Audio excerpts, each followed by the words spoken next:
A música, em seus mais variados gêneros e formas, é fundamental para a história do mundo.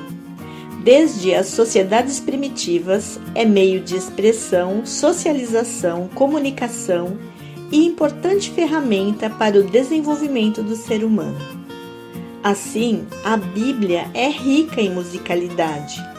No Antigo Testamento, a música acompanha o povo de Israel em sua trajetória e na manifestação de louvor e adoração a Deus. Aliás, não apenas no Antigo, mas também no Novo Testamento. E falando em música, hoje vamos falar sobre a música no Novo Testamento.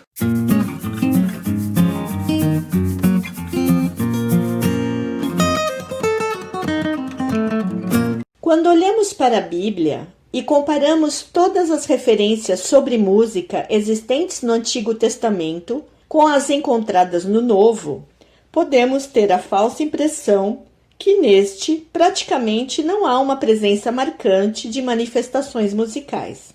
Mas é só impressão mesmo, porque o Novo Testamento já começa com muita música. E não poderia ser diferente. Afinal, qual melhor ocasião para celebrar com muita exultação e alegria do que a vinda de Deus ao mundo? Tudo começa a partir da anunciação da vinda do menino Jesus para Maria. Quando ela foi escolhida por Deus para ser a mãe do Messias, do Filho de Deus que deveria vir ao mundo, louvou ao Senhor através de um cântico.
Esse cântico ficou conhecido como Magnificat, palavra em latim que significa engrandece.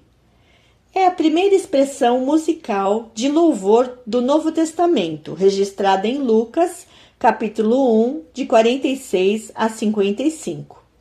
A minha alma engrandece ao Senhor, e o meu espírito se alegrou em Deus, meu Salvador, porque contemplou na humildade da sua serva. Pois desde agora todas as gerações me considerarão bem-aventurada, porque o Poderoso me fez grandes coisas. Santo é o seu nome. Essas são as palavras iniciais de exaltação desse cântico de Maria. Ao ser registrado na palavra de Deus, ele se eternizou.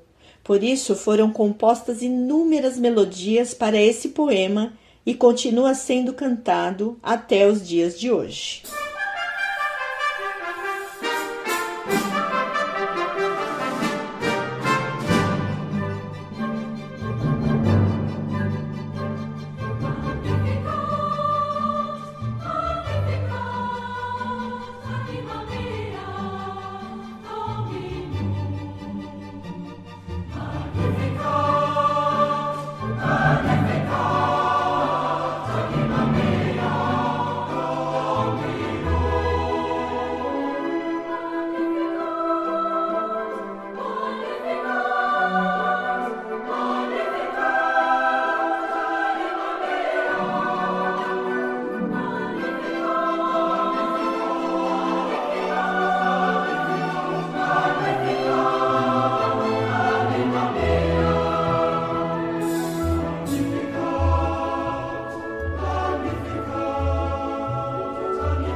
Evangelho de Lucas é o que nos traz o registro dos outros cânticos relacionados à vinda de Cristo ao mundo. No capítulo 1, versos 68 e 69, nós lemos: Bendito seja o Senhor, Deus de Israel, porque visitou e redimiu o seu povo e nos suscitou plena e poderosa salvação na casa de Davi, seu servo, como prometera desde a antiguidade, por boca de seus santos profetas. Esse é o início do cântico de Zacarias, conhecido como Benedictus, que quer dizer louvado seja. Na primeira parte de seu cântico, dos versos 68 a 75, Zacarias louva a Deus pelo cumprimento das profecias relativas à vinda de Jesus que estava para nascer. A partir do versículo 76 até o final, ele se refere ao nascimento de seu próprio filho, João Batista, como lemos no verso 76. Tu, menino, serás chamado profeta do Altíssimo, porque precederá o Senhor, preparando-lhe os caminhos. Que sensibilidade de Lucas ao registrar esses cânticos de tanta inspiração para nós! Mas ele não para por aí. O nascimento de Jesus trouxe muito mais música como louvor a Deus e como fundo ao cenário do presépio. De acordo com o plano de leitura bíblica de Native Scene da Youth Commission International, nos tempos antigos, quando Roma comemorava uma vitória militar, um novo tratado de paz ou o nascimento de um novo imperador, eles enviavam mensageiros anunciando as boas novas a todos que encontravam. As boas notícias foram espalhadas durante o tempo de Roma de boca em boca. Agora olhe a nação de Israel ocupada pelos romanos. Em uma pequena e pacata vila, no meio de um campo na calada da noite, um grupo de pastores tentava se aquecer enquanto observavam os rebanhos e ovelhas. De repente, uma grande luz tornou o céu noturno tão brilhante quanto o amanhecer e uma multidão de anjos apareceu proclamando as boas novas de que um novo rei nasceu. Não é um imperador romano, mas um salvador para o mundo inteiro.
Glória in excelsis Deo, ou glória a Deus nas maiores alturas e paz na terra entre os homens a quem ele quer bem. Esse foi o cântico do coro de anjos louvando a Deus pelo nascimento de Jesus. Ao ouvir a música, os pastores correram para ver o bebê. Depois de conhecerem Jesus, voltaram louvando. Em Lucas 2:20, nós lemos: Voltaram então os pastores, glorificando e louvando a Deus por tudo o que tinham ouvido e visto, como lhes foram anunciado. Como deve ter sido maravilhoso presenciar todos esses acontecimentos!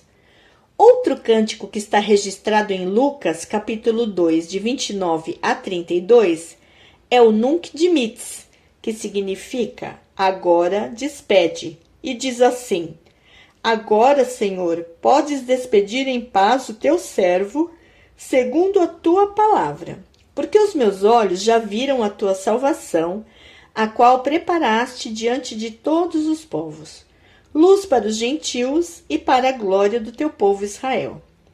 Quem proferiu esse cântico foi Simeão, homem justo e íntegro, que, movido pelo Espírito Santo, foi ao templo no mesmo momento em que Jesus, pequenino, estava sendo apresentado por seus pais. Ao tomar Jesus nos braços, louvou a Deus com as palavras que ouvimos. Juntamente com o Magnificat, o Benedictus e diversos outros cânticos do Antigo Testamento, o Nunc Dimittis foi incluído no livro de Odes, uma antiga coletânea litúrgica encontrada em alguns manuscritos da Septuaginta.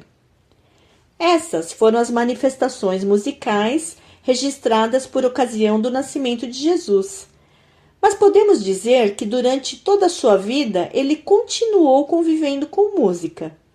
Embora isso não seja relatado diretamente, podemos concluir por inferência que, fazendo parte de um povo que utilizava a música em suas celebrações festivas e religiosas, Jesus também participava dessas ocasiões durante a sua vida. Quando Jesus atingiu seus 12 anos, foi juntamente com sua família para a festa da Páscoa em Jerusalém.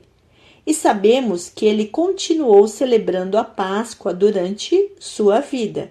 E também participou de outras festas, como a festa dos tabernáculos e outras celebrações, também alguns casamentos.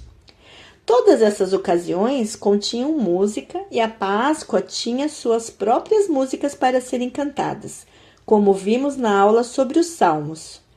O hino que Jesus cantou na sua última Páscoa foi um salmo que fazia parte dos salmos específicos para serem cantados naquela ocasião. Além das festas e celebrações, Jesus ia frequentemente ao templo e às sinagogas dos locais por onde passava, onde ele ensinava e participava das atividades. Acontece que nesses lugares havia música. Nessa época já não havia aquele enorme coral com instrumentistas e cantores estabelecido por Davi, mas havia música cantada por aqueles que participavam dos rituais religiosos. Outras passagens do Novo Testamento apresentam algumas formas de utilização da música no cotidiano judaico da época. As passagens nos evangelhos que descrevem a cerimônia de lamentação pela filha de Jairo, presidente de uma das sinagogas da região ao redor do Lago da Galileia, apresenta a utilização tradicional de flautistas e cantores nos funerais da época. Podemos encontrar no ministério de Jesus outras referências em que a música está implícita, como quando ele cita os Salmos em suas pregações, pois já sabemos que os Salmos é o livro de cânticos do povo hebreu. Também quando Jesus entrou em Jerusalém montado em seu jumentinho e foi recebido pelo povo com a aclamação: Hosana ao filho de Davi, bendito o rei que vem em nome do Senhor, essa aclamação poderia ter sido cantada. Sanctus, Sanctus, Sanctus, Dominus Deus, Dominus Deus, Sabaoth. Sanctus, Sanctus, Sanctus, Dominus Deus, Dominus Deus, Sabaoth.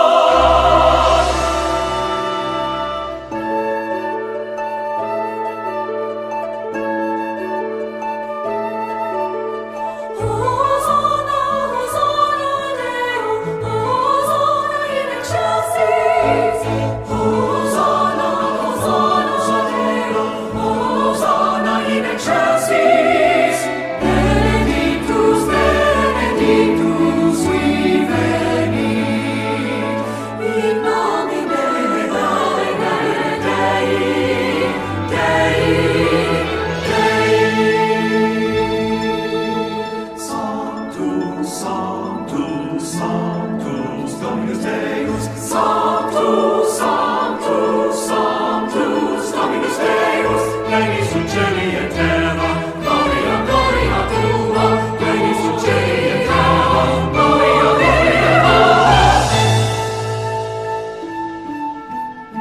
Percebemos que todos esses episódios envolvendo música relatados nos evangelhos foram manifestações espontâneas daqueles que as cantaram.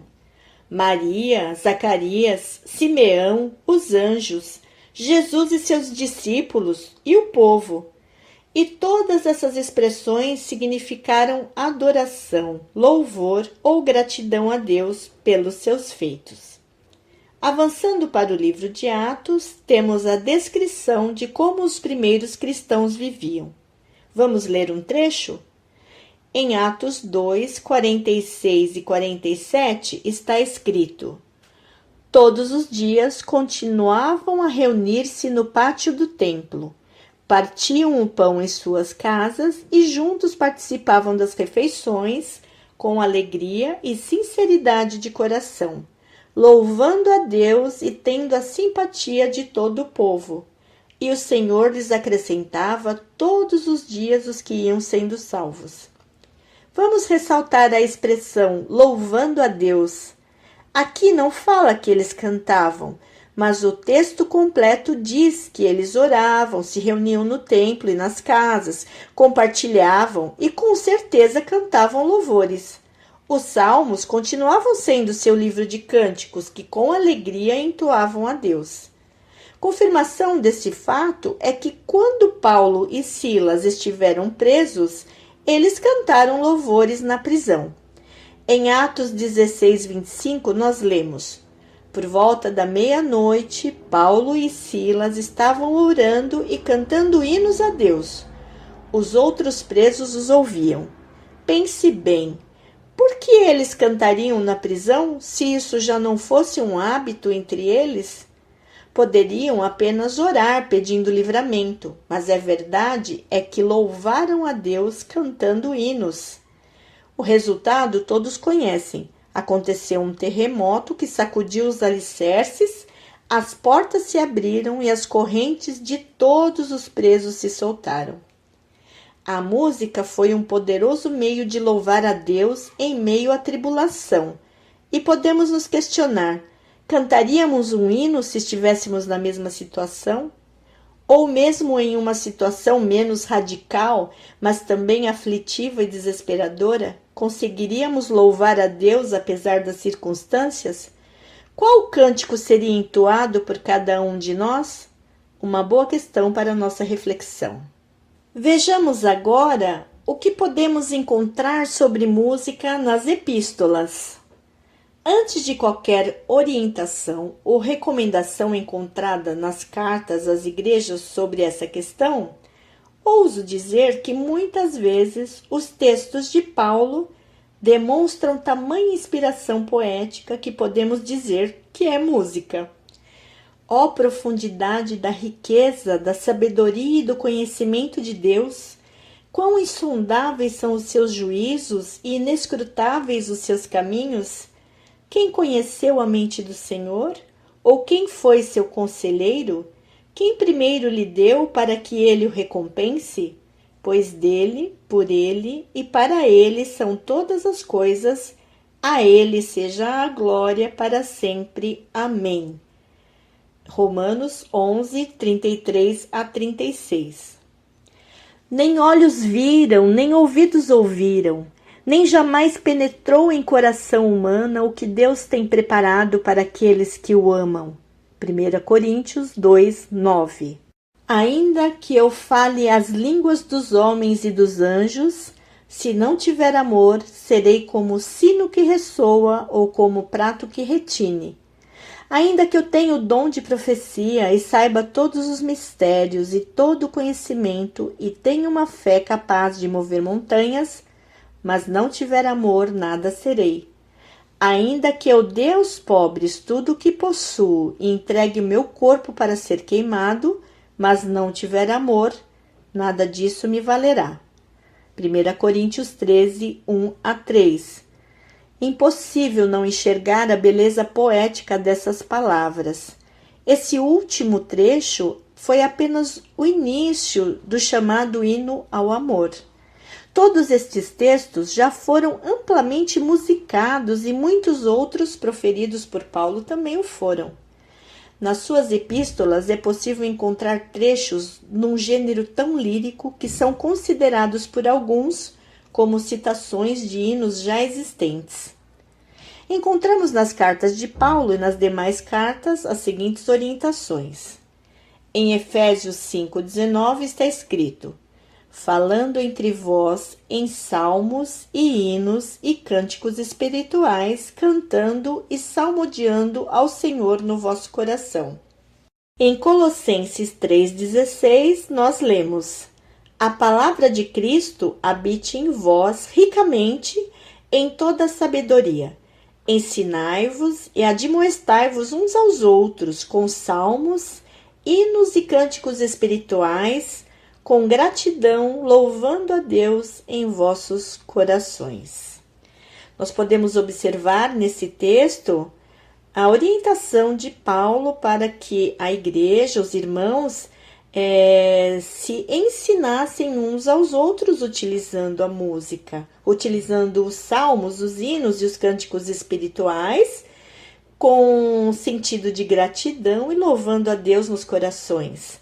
Nas cartas aos Coríntios, Paulo orienta como deveria ser o culto comunitário, que deveria haver ordem, deveria haver decência, que cada um deveria se manifestar no seu momento apropriado, para que todos pudessem ser entendidos e todos pudessem se edificar. Então, ele utiliza a comparação com os instrumentos musicais e depois também ele fala sobre a própria forma de cantar também. Vamos ler nos versículos 7 e 8 e depois o versículo 15 do capítulo 14 de 1 Coríntios. Até no caso de coisas inanimadas que produzem sons, tais como a flauta ou a cítara, como alguém reconhecerá o que está sendo tocado se os sons não forem distintos? Além disso, se a trombeta não emitir um som claro, quem se preparar para a batalha? E no versículo 15, então o que farei? Orarei com o espírito, mas também orarei com o entendimento. Cantarei com o espírito, mas também cantarei com o entendimento. De acordo com esses textos que nós lemos agora, que estão incluídos nessa orientação sobre o culto, nós podemos entender que eles cantavam durante os seus cultos, as suas reuniões, e que deveria haver uma ordem para isso. E era exatamente essa orientação que Paulo estava dando, para que não adiantava você cantar enquanto estavam sendo feitas outras coisas, teria que se cantar no momento certo, e que teríamos que cantar com o espírito, mas também com o entendimento, entender aquilo que estava sendo falado e cantado. Uma outra orientação que nós encontramos agora na carta de Tiago, no capítulo 5, versículo 13, diz assim: entre vocês há alguém que está sofrendo? Que ele ore. Há alguém que se sente feliz? Que ele cante louvores. Então a música aqui relacionada à alegria, relacionada exatamente ao louvor, à gratidão a Deus pelas coisas boas. E que nós devemos compartilhar com nossos irmãos esses momentos. Da mesma forma que compartilhamos os momentos de aflições, de tristezas, em que buscamos pedidos de oração, também temos que compartilhar as bênçãos, compartilhar os momentos felizes e cantarmos louvores a Deus por isso. Através destes textos que nós lemos, nós podemos observar que o cântico, como parte da adoração e como forma de oração, ele ainda era a prática litúrgica mais comum nesse período, que era da adoração judaica e também da adoração dos primeiros cristãos. Nós vemos que as expressões cantar salmos, hinos e cânticos, elas são comuns e elas estão associadas sempre a dar graças constantemente a Deus por todas as coisas. Essa é uma prática comum na adoração dos primeiros cristãos. Até hoje existem várias dúvidas sobre Qual a diferença dos salmos, hinos e cânticos espirituais? Os estudiosos e os curiosos também podem definir os salmos exatamente como aqueles salmos cantados pelo povo de Israel, e que são os salmos que estão registrados na Bíblia, no livro de Salmos. Os hinos e os cânticos como outras músicas compostas por outras pessoas, ou também canções espontâneas que acontecessem no momento. Nós não temos uma definição exata de qual a diferença dessas expressões, mas nós só sabemos que são expressões musicais e do povo de Deus, né, da igreja, que eram usadas para o louvor e a adoração durante os cultos e durante as reuniões entre os irmãos. De acordo com o que estudamos até agora, podemos concluir que a música na Bíblia se apresenta como um meio de expressar emoções, festejar e cultuar a Deus, tanto no Antigo como no Novo Testamento. E ela continuará a ser utilizada para a adoração e louvor a Deus por toda a eternidade. Vocês já pensaram nisso? Não é uma coisa maravilhosa? Chegando ao livro de Apocalipse, temos um quadro musical riquíssimo.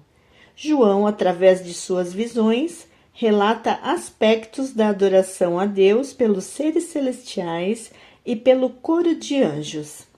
Vamos ler alguns versículos do capítulo 4, onde ele descreve o trono de Deus. Santo, santo, santo é o Senhor, o Deus Todo-Poderoso, que era, que é e que há de vir. Toda vez que os seres viventes dão glória, honra e graças àquele que está sentado no trono e que vive para todo o sempre, os 24 anciãos se prostram diante daquele que está assentado no trono e adoram aquele que vive para todo sempre. Eles lançam as suas coroas diante do trono e dizem: Tu, Senhor e Deus nosso, és digno de receber a glória, a honra e o poder, porque criaste todas as coisas e por tua vontade elas existem e foram criadas. No capítulo 5, a partir do verso 6, nós lemos assim: Depois vi um cordeiro que parecia ter estado morto em pé no centro do trono, cercado pelos 4 seres viventes e pelos anciãos. Ele tinha 7 chifres e 7 olhos, que são os 7 Espíritos de Deus enviados a toda a terra. Ele se aproximou e recebeu o livro da mão direita daquele que estava sentado no trono. Ao recebê-lo, os 4 seres viventes e os 24 anciãos prostraram-se diante do cordeiro. Cada um deles tinha uma harpa e taças de ouro cheias de incenso, que são as orações dos santos, e eles cantavam um cântico novo. Tu és digno de receber o livro e de abrir os seus selos, pois foste morto e com teu sangue compraste para Deus gente de toda tribo, língua, povo e nação. Tu os constituíste reino e sacerdotes para o nosso Deus, e eles reinarão sobre a terra. Então olhei e ouvi a voz de muitos anjos, milhares de milhares e milhões de milhões. Eles rodeavam o trono, bem como os seres viventes e os anciãos, e cantavam em alta voz: Digno é o Cordeiro que foi morto de receber poder, riqueza, sabedoria, força, honra, glória e louvor. Depois ouvi todas as criaturas existentes no céu, na terra, debaixo da terra e no mar, e tudo o que neles há, que diziam: Ao que está sentado no trono e ao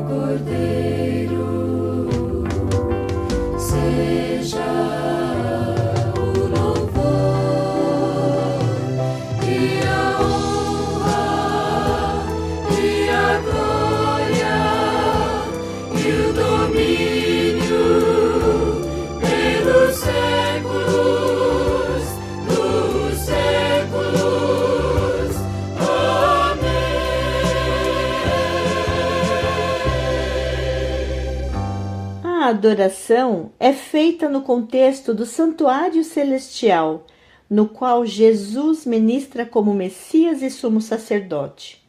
A música é feita com harpas e um cântico que envolve toda a criação. Nós lemos um novo cântico. Não é maravilhoso? Em outras partes do Apocalipse, nós vemos uma apresentação escatológica do grupo daqueles que foram redimidos, agora adorando a Deus com cânticos de louvor e música de harpas. Eles ficam em pé junto ao mar de vidro, na Sião celestial, e cantam o cântico de Moisés e o cântico do Cordeiro. Vamos ler alguns destes textos. Capítulo 7, versículos 9 a 12. Depois disso olhei, e diante de mim estava uma grande multidão que ninguém podia contar, de todas as nações, tribos, povos e línguas, em pé, diante do trono e do Cordeiro, com vestes brancas e segurando palmas, e clamavam em alta voz: a salvação pertence ao nosso Deus que se assenta no trono e ao Cordeiro. Todos os anjos estavam em pé ao redor do trono, dos anciãos e dos 4 seres viventes. Eles se prostraram com o rosto em terra diante do trono e adoraram a Deus, dizendo: Amém. Louvor e glória, sabedoria, ação de graças, honra, poder e força sejam ao nosso Deus para todo o sempre. Amém. Nosso Deus, que se assenta no trono e ao Cordeiro pertence a salvação.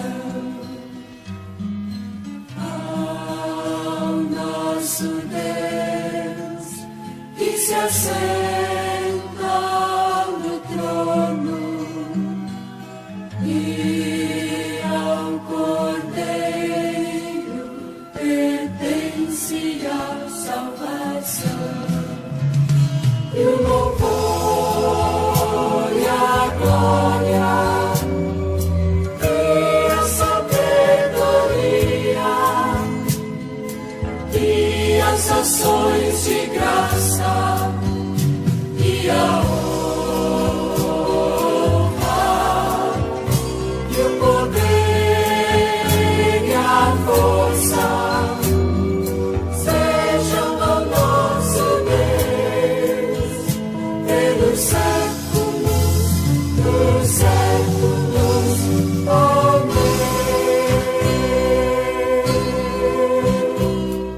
Capítulo 11, versículo 15, nós lemos assim: O 7º anjo tocou a sua trombeta e houve fortes vozes nos céus que diziam: O reino do mundo se tornou de nosso Senhor e do seu Cristo, e ele reinará para todo o sempre. Os 24 anciãos que estavam assentados em seus tronos diante de Deus prostraram-se sobre seus rostos e adoraram a Deus.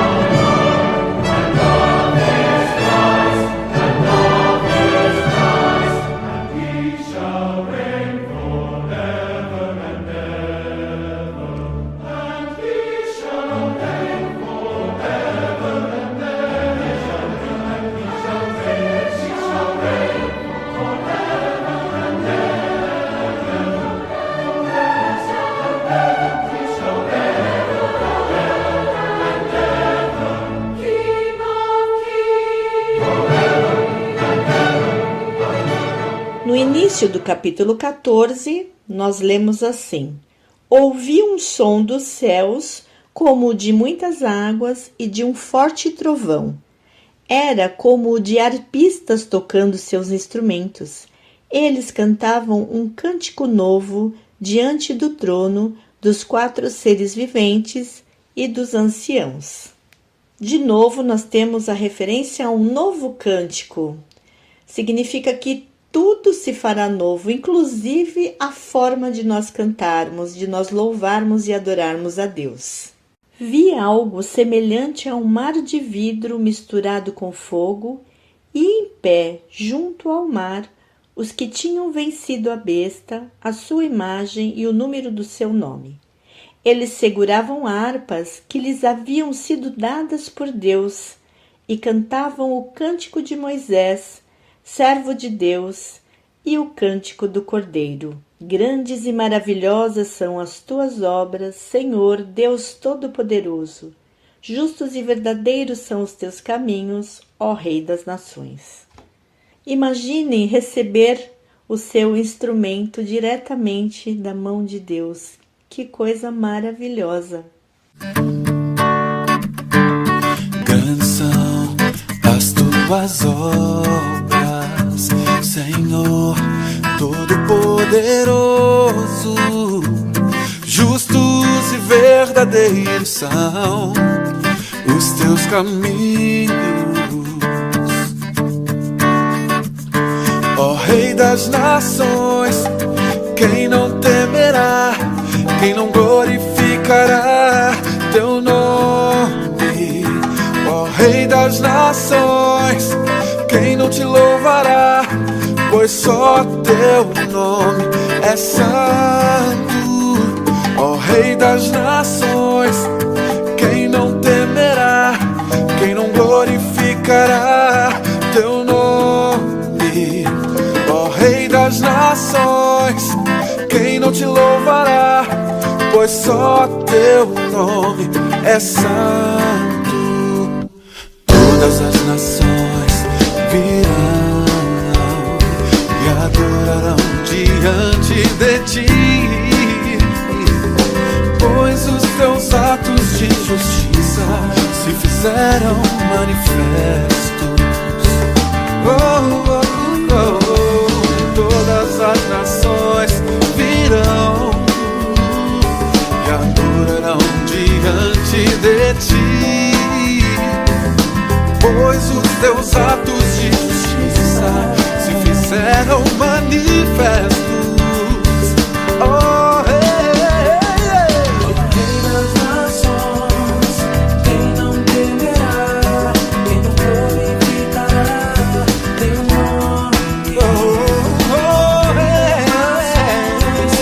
Quem não te louvará, pois só teu nome é santo. quem não temerá, quem não glorificará teu nome. Rei das nações, quem não te louvará, Pois só teu nome é santo. A vida eterna que alcançamos através da salvação em Cristo e a redenção que Deus trará ao mundo só pode nos maravilhar.